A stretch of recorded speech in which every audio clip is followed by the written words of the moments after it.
आज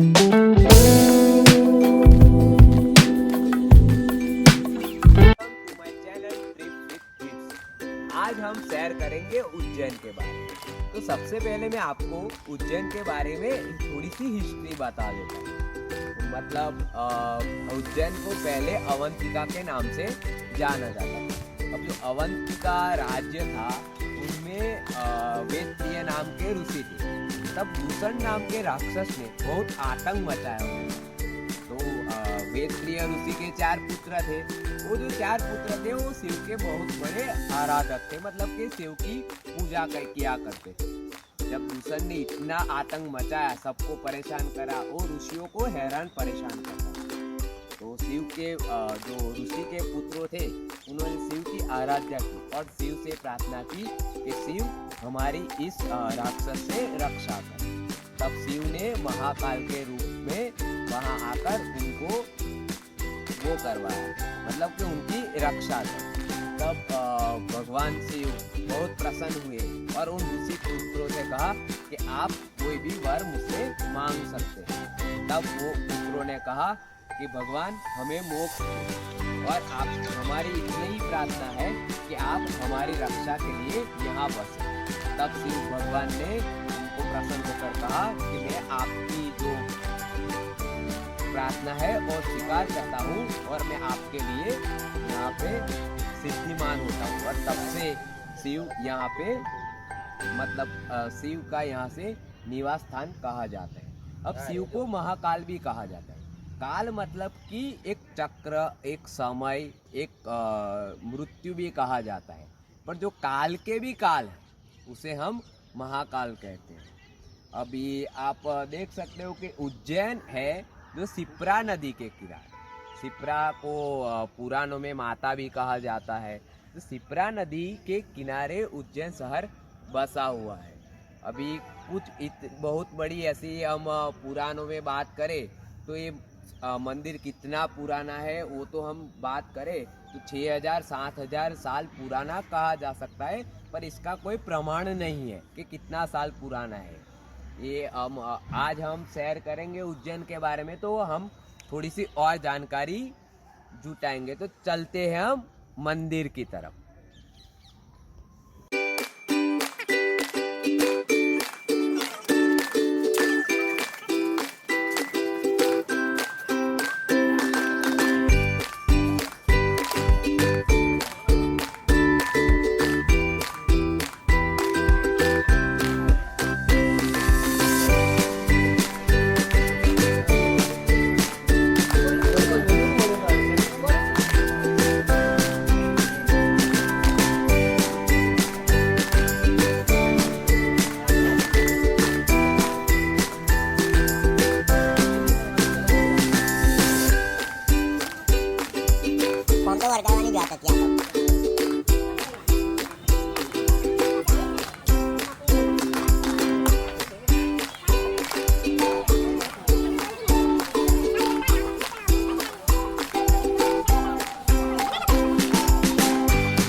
हमारे हिंदू शास्त्र के मुताबिक ये कहा जाता है कि कोई भी शुभ कार्य की शुरुआत हम गणेश जी के शुरुआत करेंगे।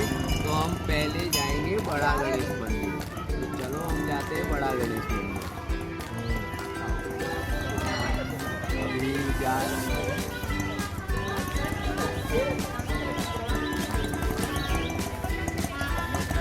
ऐसा कहा जाता है कि सबसे बड़ा भगवान गणेश जी की बहुत बड़ी प्रतिमा है।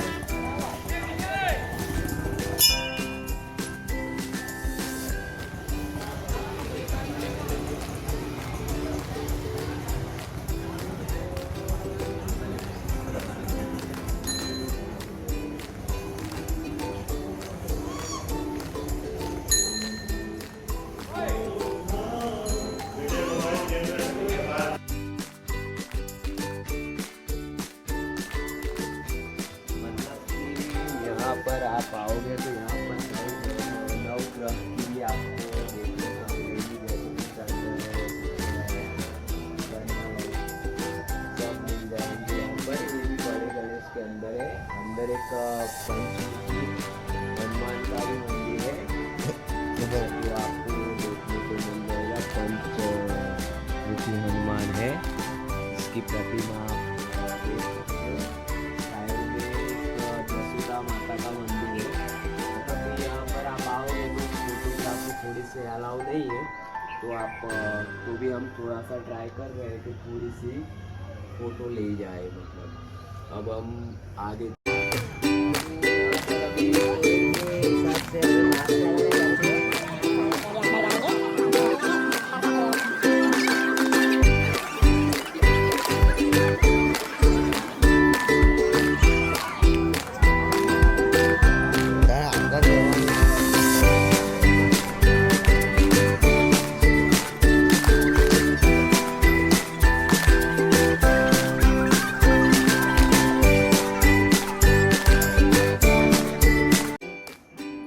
हमने आपके लिए सिर्फ ये परमिशन ली है, तो थैंक्स यहाँ के मैनेजमेंट को, और थोड़ा सा दिखाने की कोशिश करेंगे इनकी अनुमति के अनुसार। प्लीज आप आइए।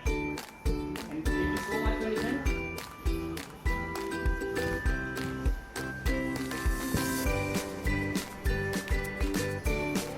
आप देख सकते हैं मंदिर के भीतरी जो और यहाँ के जो जगह बनाई गई है। अब हम सीढ़ियों की तरफ चल रहे हैं। बहुत ही थोड़ा सा व्यू देखने को मिलेगा क्योंकि हमें थोड़ी सी परमिशन दी गई है।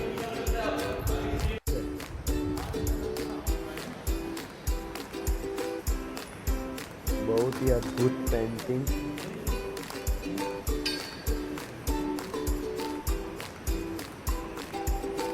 शिव बारात की पेंटिंग।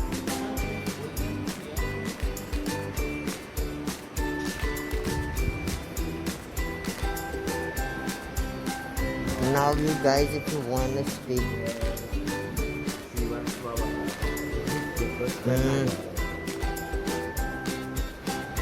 यहाँ पर है और सोमनाथ ज्योतिर्लिंग है, मल्लिकार्जुन।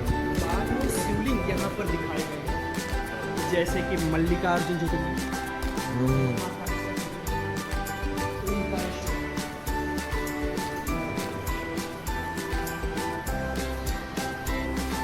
ज्योतिर्लिंग आपके सामने प्रस्तुत किए जा रहे हैं।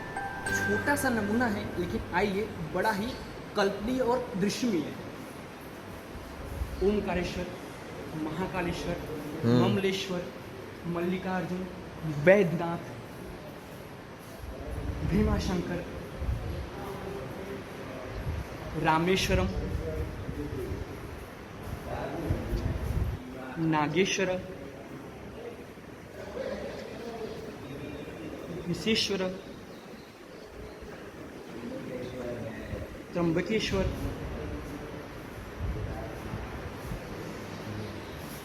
केदारनाथ और अंतिम घृणेश्वर। थोड़ा सा और सब्र रखिए, हम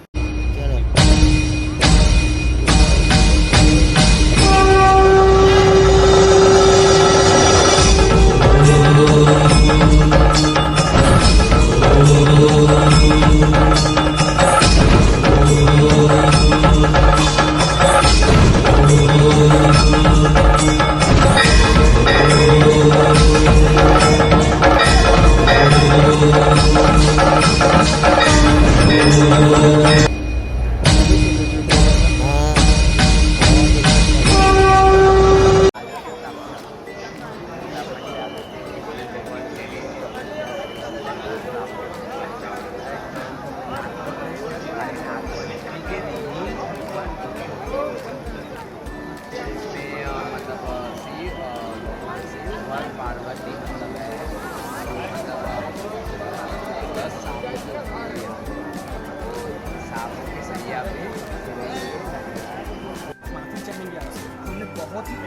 के बाद थोड़ा सा ही हमने वीडियो बना पाए, लेकिन कुछ ना कुछ कहीं ना कहीं हम ऐड करने की कोशिश कर रहे हैं जिससे आपको इसकी मान्यताएं, पौराणिक कथाएं पता चल सके। मेरे साथ हितेश रोहित जी इस वीडियो के कार्यकर्ता, इसके अभिनेता, जो प्रकार आप कहें वो मेरे साथ हैं।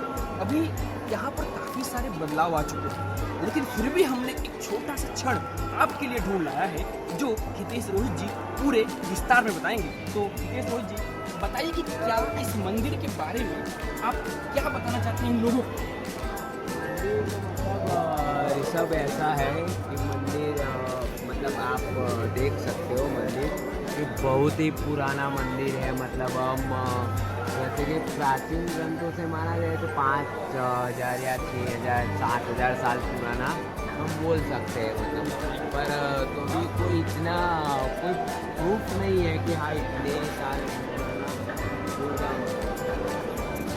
पर अभी जो कहा जाता है कि पहले अपने यहाँ जो मुगल एम्पायर आए ना वो सब हुए, उसकी वजह से कई बारे मंदिर टूटे भी। जी पर बिल्कुल। तो ऐसा कहा जाता है कि लास्ट जो है जब अपना मराठा एम्पायर हुआ तो राणोजी शिंदे है कि 1734 या 35 के आसपास, मतलब कि उन्होंने जो अपने लास्ट रिनोवेशन हम बोल सकते हैं नजदीक है। वो उनके द्वारा। यानी कि आप देख बाकी सकते हैं तो- 1734 और 35 की हाँ, तो मान्यताएं मतलब और अब- पौराणिक कथाएं हितेश जी बता तो रहे भी हम हैं। बोले तो भी 3-4 हजार साल तो 3,000 साल पुराना बोल सकते हैं। और अभी हम ये वाला देखेंगे जो हम बताएंगे कि ये वाला ये तो पूरा मतलब ये वाला कंस्ट्रक्शन तो पुराना नया ही है।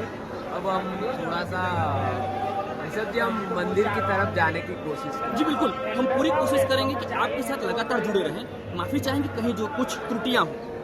चल एक और एक बात बताना चाहेंगे कि ये जो मंदिर है मतलब कि जितने भी अपने हमको तो पता ही है, मतलब कि मैं थोड़ा सा मास्क निकालूंगा थोड़ा सा, मतलब कि जितने भी 12 ज्योतिर्लिंग है उसमें से मतलब ऋषभ एकमात्र ऐसा है जो दक्षिणामुखी है। मतलब कि जो ज्योतिर्लिंग है इनकी मुख दक्षिण की ओर। मतलब कि शिव जी की मुख पूरा दक्षिण की तरफ है। हिंदू मान्यता के अनुसार कभी भी मूर्ति या मंदिर दक्षिण की ओर नहीं होता। हाँ, हाँ। लेकिन आपका कहना है, बताना ये चाहते हैं लोगों को कि ये मंदिर एकमात्र पूरे विश्व प्रसिद्ध हाँ है मतलब जो ये दक्षिण तो की ओर है। हाँ ये तो है कि दक्षिणामुखी ज्योतिर्लिंग है। हितेश जी हमारे हाँ, साथ और थोड़ा आप सा अंदर हम जाएंगे तो मैं ऋषभ एक बात बताऊँ जी। कि जैसे ही हम अंदर जाएंगे तो पहले ही नंदी भगवान आएंगे। जी बिल्कुल। और कहा ऐसा जाता है कि नंदी भगवान के जो कान में हम कोई भी मन्नत मांगेंगे तो जरूर पूरी होंगी।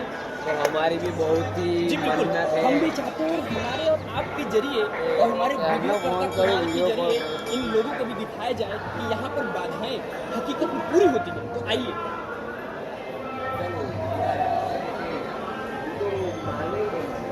जी बिल्कुल, बहुत ही नहीं, नहीं, बिल्कुल, जिस बाधाओं को पूरा प्रसिद्ध पूरा विश्व मानता है वो हमें भी मानना ही पड़ेगा।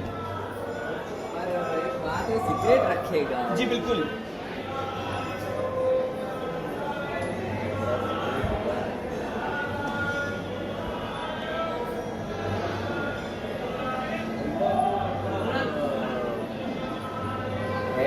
हाँ हाँ। आप देख सकते हैं नंदी महाराज का भी अभिषेक हो रहा है, यानी ये भी बहुत कीमती है, याद रखिएगा। देख सकते हैं कि हितेश जी बड़े ही प्यार से इस विश को मांग रहे हैं। भगवान भोलेनाथ की कृपा रहेगी और बढ़ेगी। अब मैं मांग लूँ।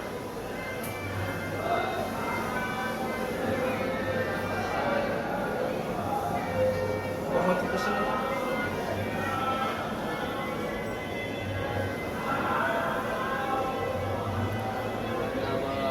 आप अंदर मतलब देखिए तो माता पार्वती है, आप गणेश जी है और कार्तिक जी है। ये जो मूर्ति है वो दक्षिणामुखी मूर्ति है।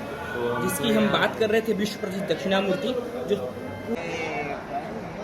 ये मंदिर जैसे है देखेंगे ना, पाँच लेयर में बना हुआ है। इस तरह से बना हुआ है। आप देखोगे तो 5 लेयर में है जी और अपने जो तीसरा जो लेयर है जी। तीसरा लेयर इसको नागचंद्रेश्वर मंदिर, जी क्या कहते हैं? नागचंद्रेश्वर। नागचंद्रेश्वर, ओके। पौराणिक कथा के हिसाब से हम देखने जाए जी बिल्कुल। तो मतलब सर्पों के जो राजा थे, तक्षक राजा, हाँ, हाँ। उन्होंने शिव जी की बहुत बड़े आराधना, शिव जी की उन्होंने बहुत ही आराधना की, शिव जी की बहुत बड़ी पूजा करी है। शिव भगवान की तो मतलब अपने अभी तो कोई पॉसिबिलिटी है नहीं कि हम अंदर जाके कोई आपको कोई वीडियो बताए कि हम अंदर जा सकें, क्योंकि इसकी एक विशेषता है कि मतलब नागपंचमी के दिन ही भक्तों के लिए ओपन किया जाता है। मतलब हम जैसे देखेंगे अंदर, अब मंदिर के अंदर हम जाएंगे, हम देखेंगे जैसे 7-10 उसके ऊपर भगवान शिव और पार्वती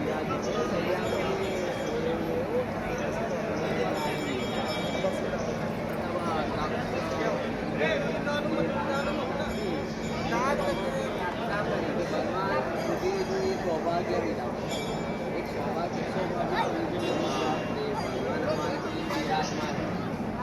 तो मतलब कि मुझे भी ऐसा तरह का डिस्टर्बेंस सौभाग्य मिला है, एकांत ऐसा कहा जाता है। हमें इतना हमने जो पढ़ा है, हमने जो देखा है, उसके हिसाब से मैं बोल रहा हूँ जी।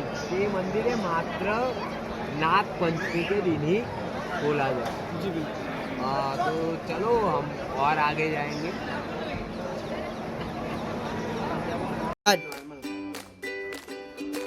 तो हम महादेव महाकालेश्वर का दर्शन कर चुके हैं और हम अब बढ़ रहे हैं भैरव जी की। कहा जाता है कि बिना उनके यह दर्शन जो है अधूरा है। तो अब हम एक्सिस की तरफ बढ़ेंगे, आपका ज़्यादा समय न लेते हुए आइए चलें अगले स्थान पर।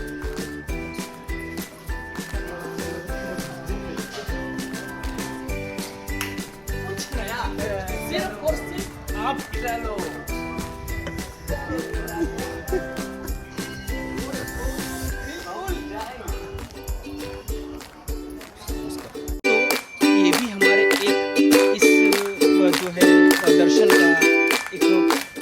दर्शन का जो है अभिलाषी है और कह सकते हैं हम आपके तहत पहुंच रहे हैं और आप हमारे तहत इनकी वजह से। इनका नाम कुणाल, इनका बहुत बहुत आभार करते हैं और हमारे साथ लगातार जुड़े हुए हैं। इनके कार्यक्रम का तरीके से काफी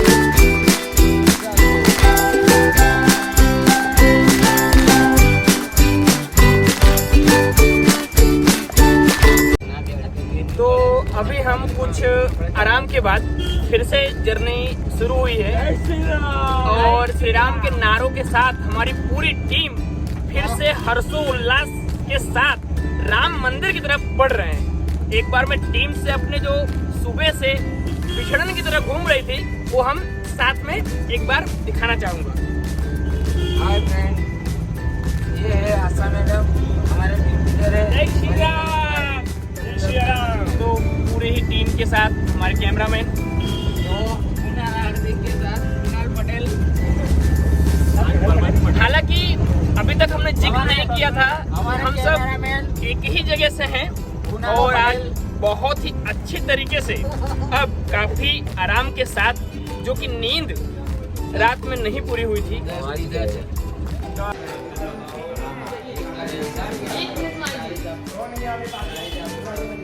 इधर बाजू में जगह खड़े हैं वो तुलसीराम गोस्वामी जी का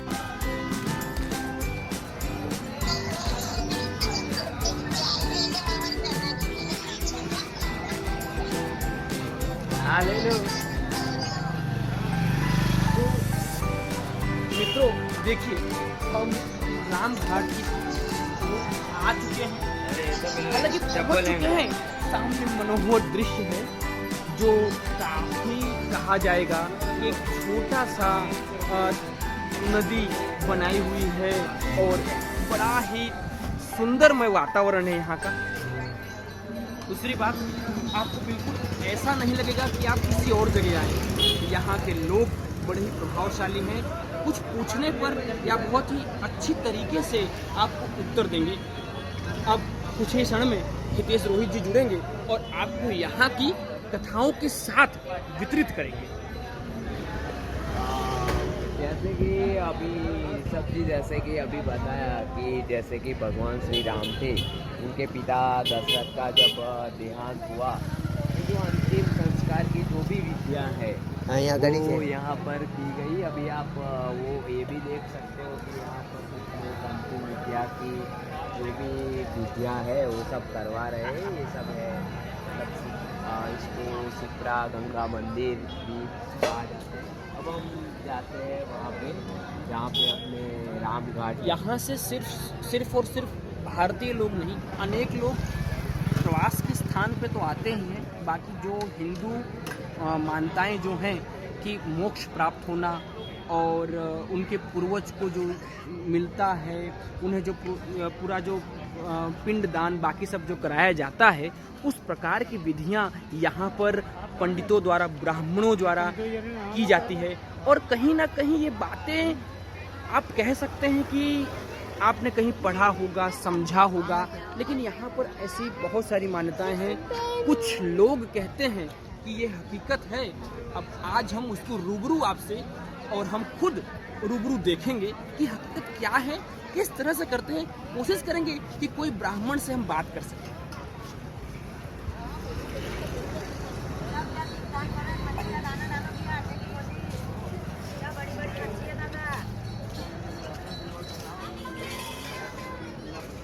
दाना डालो बेटा, ले जाओ 10 रुपये का।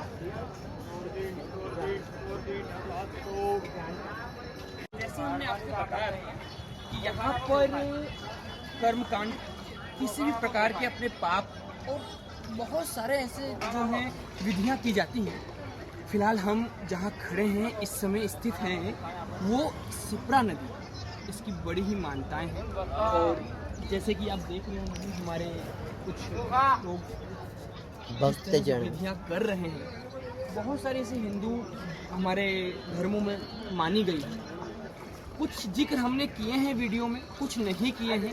हमें जितना पता है उतनी हम कोशिश कर रहे हैं आप तक पहुँचाने की। देख सकते हैं अलग अलग जो पर यहाँ पर मंदिरें बनाई गई हैं और देख सकते हैं नदी का घाट कितना विशालमय और कितना सुंदर हरियाली के साथ सुसज्जित किया गया है। यहाँ पर जो है रात्रि के दौरान लाइटिंग के भी कार्यक्रम प्रोग्राम्स किए जाते हैं। फिलहाल हम नाइट के लिए स्टे नहीं कर पाएंगे, किसी कारणवश हमें जल्द किसी और स्थान पर आपके लिए जाना होगा।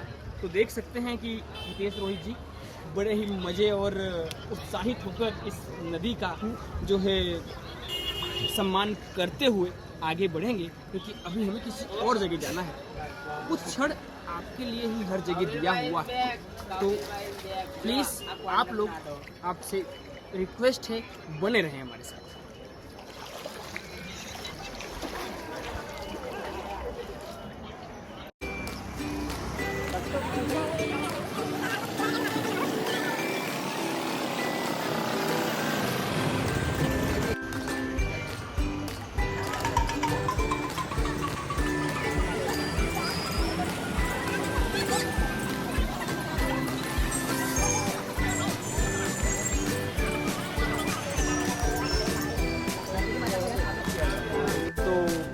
अभी आप सभी लोग देख सकते हैं कि ये इतनी बड़ी गुंबज इमारत जैसी जो एक दीपक प्रज्वलित किया जाता है। ऐसा कहा जाता है कि ये सिर्फ और सिर्फ नवरात्रि में ही प्रज्वलित किया जाता है, क्योंकि माँ दुर्गे और आखिरकार जितने भी हैं, जय माँ हरसिद्धि भी उनका जो यहाँ पर मंदिर स्थापित है।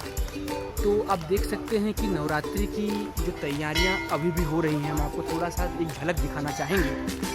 देखिए यहाँ पर वो प्रज्वलित करने के लिए जो काम कर रहे हैं, थोड़ा सा दृश्य देख लीजिए। वो यहाँ पर इतना मन मोहित कर देने वाला दृश्य होता है। हालांकि यहाँ पर कुछ अलग भी मान्यताएं कही गई हैं, जो हम जैसा हमारे पास समय है उस यहाँ दिखाया जाएगा कि महालक्ष्मी और महासरस्वती के बीच माँ अन्नपूर्णा विराजमान है। और कहा जाता है कि इनकी जो कोहनी होती है वो यहाँ पर विभाजित होकर एक भाग गिरा था, जो आप देख सकते हैं कि माँ महालक्ष्मी और महासरस्वती के बीच, यानी कि महालक्ष्मी महासरस्वती के बीच का जो भाग है जय माँ हरसिद्धि जहाँ पर विराजमान है, उनका ही मंदिर यहाँ पर स्थापित है। तो बड़ा ही मनोहर दृश्य होता है नवरात्रि के इन दिनों में। जैसे कि हर जगह में, जैसे कि हमारे गुजरात में हमारे सभी जगह गरबे का आयोजन किया जाता है, उसी प्रकार यहाँ पर सिर्फ और सिर्फ पूरे साल में 9 दिने जो यहाँ पर हर एक दीपक ऊपर से लेकर नीचे की ओर प्रज्वलित की जाती है और वो अखंड होती है। आगे की ओर हम बढ़ते हैं, इतना यही पर। हाँ, तो जैसे हमने जिक्र किया था कि अगर काल भैरव का दर्शन न करें तो उज्जैन आना आपका असफल रहेगा।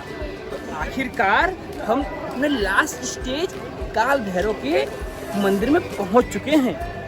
थोड़ी सी अंदर की जानकारी है, यहाँ चढ़ता भी कुछ और है और प्रसाद भी कुछ और मिलता है। तो चलिए आगे की तरफ बढ़ते हैं।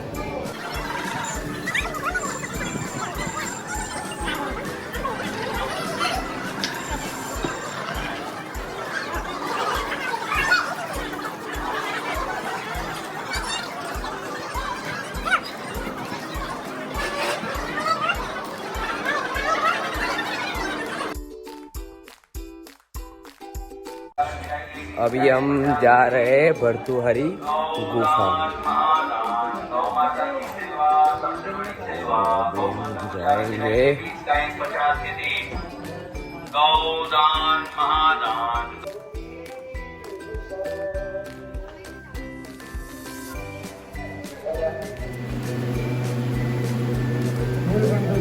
आ जाओ।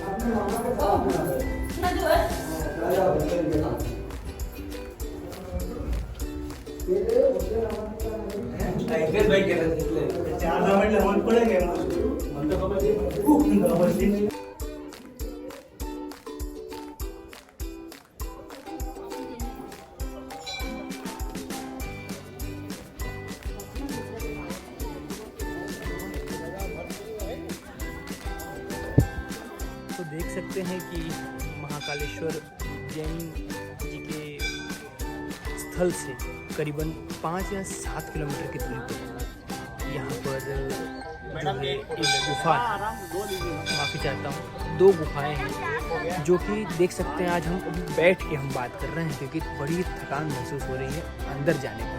वहाँ पर ऑक्सीजन का प्रमाण थोड़ा सा कम कहा जा सकता है। और ये 2 गुफाएं में ऐसी कहानी है जो कि बताइए तेजवी, क्या नाम था उनका?